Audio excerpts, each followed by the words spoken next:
여러분, 회사 회식 끝나고 사고가 났어요. 이거 회사 책임일까요? 직장인이라면 누구나 한 번쯤은 궁금해 봤을 법한 이 애매한 문제.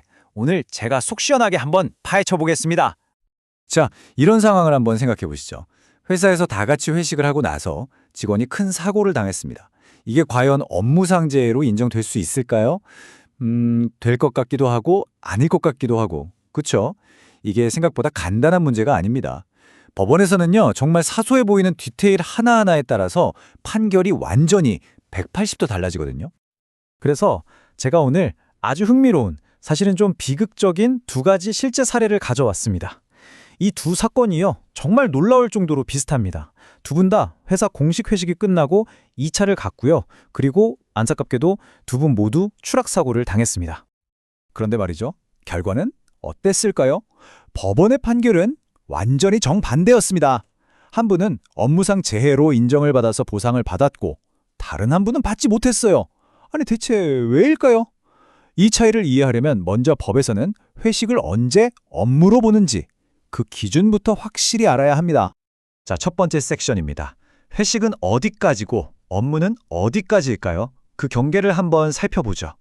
법원에서도 이 애매한 경계를 딱 나누기 위해서 사용하는 아주 명확한 기준이 있습니다. 바로 이겁니다. 사업주의 지배 및 관리.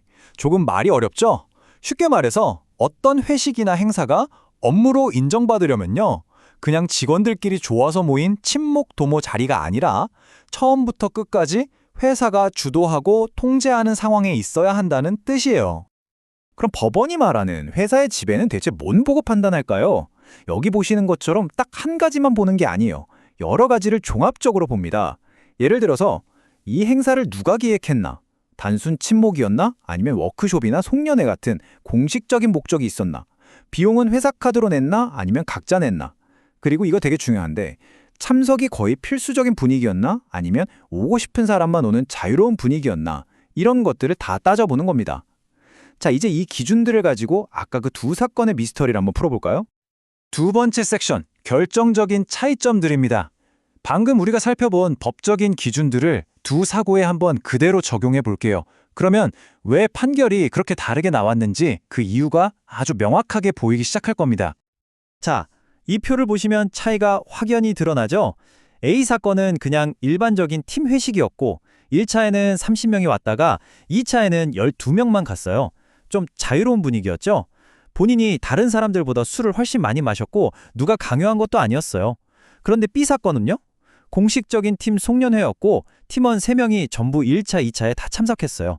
소규모 팀인데다가 막내 직원이 저 먼저 가보겠습니다 하기가 사실상 불가능한 분위기였던 거죠. 바로 이 상황과 분위기가 핵심이었던 겁니다.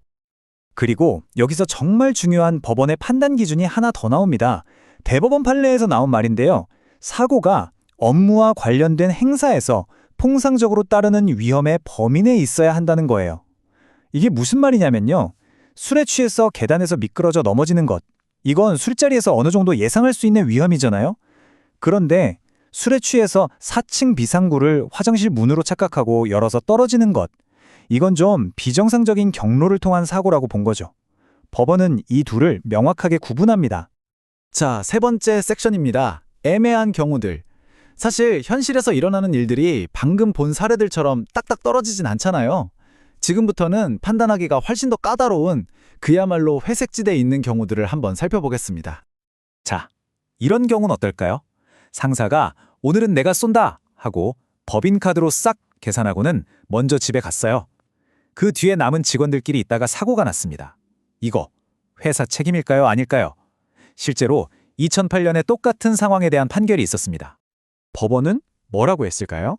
회사의 책임이 계속 이어질 수 있다고 봤습니다. 왜냐하면 공식적인 회식 자리에서 이미 직원이 만취 상태에 이르렀다면 그 원인은 회사 주관의 행사에서 시작된 거잖아요. 그러니까 상사가 먼저 자리를 떴다고 해서 갑자기 그 모임의 성격이 짠 하고 사적인 모임으로 바뀌는 건 아니라는 거죠. 자, 그럼 또 다른 경우를 볼까요? 이번엔 상사도 같이 있긴 했는데 공식 회식이 아니라 그냥 동료 직원의 깜짝 생일 파티였어요. 이럴 땐 어떻게 될까요? 이것도 업무의 연장선으로 봐야 할까요? 이건 사적인 행사로 볼 가능성이 아주 높습니다. 핵심은 바로 모임의 목적이에요. 회사 업무랑 관련된 게 아니라 개인적인 축하를 위한 자리였기 때문이죠.